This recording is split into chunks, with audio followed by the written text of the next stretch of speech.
2025. Di sini saya akan menjelaskan resensi buku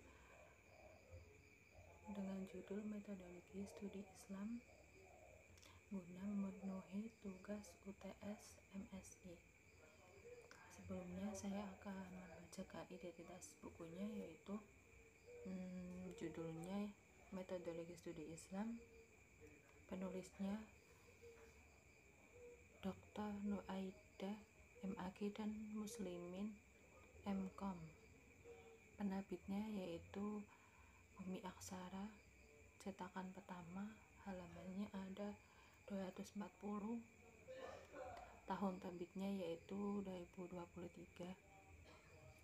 Nah, buku Metodologi Studi Islam ini itu ditulis oleh Dr. Nuaidah MAG dan Muslimin MCom.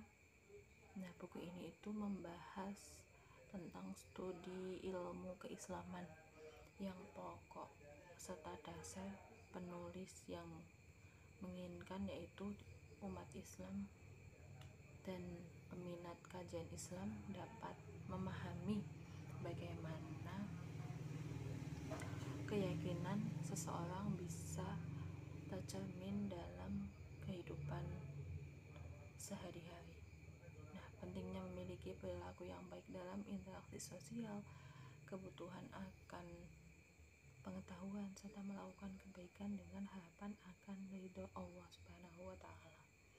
Di buku ini juga menjelaskan bahwa Islam memiliki banyak dimensi, mulai dari keyakinan, ibadah, akhlak, pemikiran, ilmu pengetahuan, politik, ekonomi, komunikasi, teknologi lingkungan, dan sebagainya. Dalam bab pertama, penulis ini membahas dasar-dasar studi Islam. Di bab pertama dijelaskan pengertian metodologi, pengertian studi Islam, serta sejarah metodologi studi Islam dengan pembahasan yang sangat jelas dan rinci. Di bab pertama ini dibahas pengertian metodologi, yaitu intinya metode dan logos. Metode itu adalah cara, dan kata logos itu maknanya ilmu. Nah, dengan sederhananya, metodologi ini dapat diartikan ilmu yang berbicara tentang cara memperoleh sesuatu ilmu pengetahuan. Nah, di sini ada secara etimologi. Kata metode berasal dari bahasa Yunani, yaitu metodos, yaitu sambungan kata depan meta, yaitu menuju, melalui, mengikuti, sesudah, dan kata hodos itu maknanya jalan, perjalanan, cara, dan arah. Nah, yang kedua itu ada pengertian studi Islam. Di bab 1 ini dijelaskan bahwa studi itu berasal dari bahasa Inggris, yaitu study, yang artinya mempelajari, menyelidiki, memikirkan, dan menghafalkan. Nah, sementara itu kata Islam berasal dari bahasa Arab, yakni salima dan aslama. Nah, kata salima ini mengandung arti selamat, tunduk, dan berserah diri. Kata aslama juga mengandung arti kepatuhan, ketundukan, dan berserah diri. Selanjutnya di bab 2 itu penulis menjelaskan tentang prinsip dasar epistemologi Islam, yaitu Islam berlandaskan tauhid yang meyakini bahwa semua ilmu itu berasal dari Allah Subhanahu wa Ta'ala, sehingga dalam epistemologi Islam itu tidak mengenal dikotomi ilmu. Di bab 2 ini dijelaskan bahwa persoalan epistemologi ini menempati pokok bahasan yang begitu penting. Nah, sehingga Muhammad Baqir al-Sadiq, yakni seorang filsuf Muslim modern, menyatakan jika sumber pemikiran manusia, kriteria, dan nilai pengetahuan tidak ditetapkan, maka tidak mungkin melakukan studi apapun bagaimanapun bentuknya. Nah, apabila dilihat dari objek kajiannya, maka agama, ilmu, dan filsafat memiliki kajian yang berbeda, baik dalam hal metode yang ditempuh, dalam validitas kebenaran yang dihasilkannya. Akan tetapi, jika dilihat dari segi epistemologi Islam, maka ketiganya yaitu agama, ilmu, dan filsafat itu berasal dari sumber yang satu, yakni dari Allah Subhanahu wa Ta'ala. Nah, dalam kaitan ini, pada hakikatnya ketiganya saling melengkapi antara yang satu dengan yang lainnya.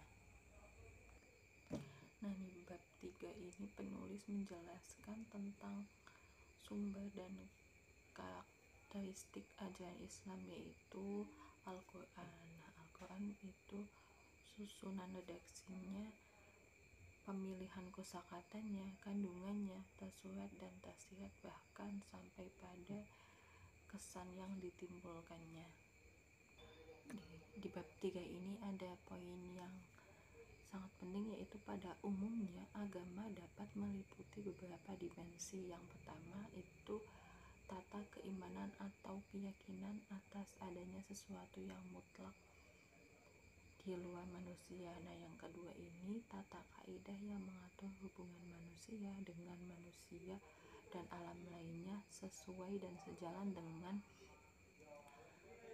menekankan dimensi spiritualitasnya, cenderung bersikap apresiatif terhadap nilai-nilai luhur keagamaan. Bab keempat itu sumber dan karakteristik ajaran Islam, yaitu Al-Quran ya.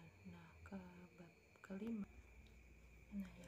bab kelima itu Islam sebagai agama wahyu. Bab keenam ada Islam dan perubahan kebudayaan. Di sini dijelaskan bahwa fenomena global atau globalisasi ini memberikan kesempatan yang luas bagi umat Islam untuk mewujudkan misi agama sebagai rahmatan lil alamin, berlandaskan nilai-nilai akhlak karimah dan penghargaan yang tinggi, yaitu ilmu pengetahuan, dan ajaran Islam dapat menjadi panduan umat Islam membangun peradaban yang global.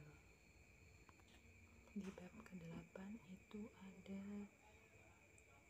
pendekatan studi Islam, dan bab yang ke-9 itu ada aneka metodologi studi Islam.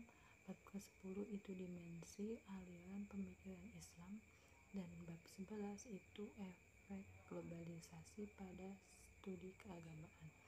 Nah, buku ini itu yang paling menarik itu dan sangat mudah dipahami dan sangat direkomendasikan untuk dibaca oleh umat Islam ataupun mereka yang minat dengan studi keislaman, supaya bisa memahami dengan mudah bagaimana keyakinan seseorang dan implementasi iman dalam kehidupan nyata.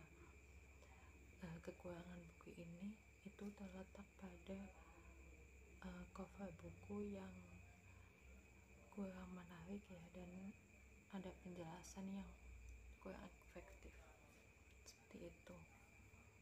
Kurang lebihnya mohon maaf. Wassalamualaikum warahmatullahi wabarakatuh.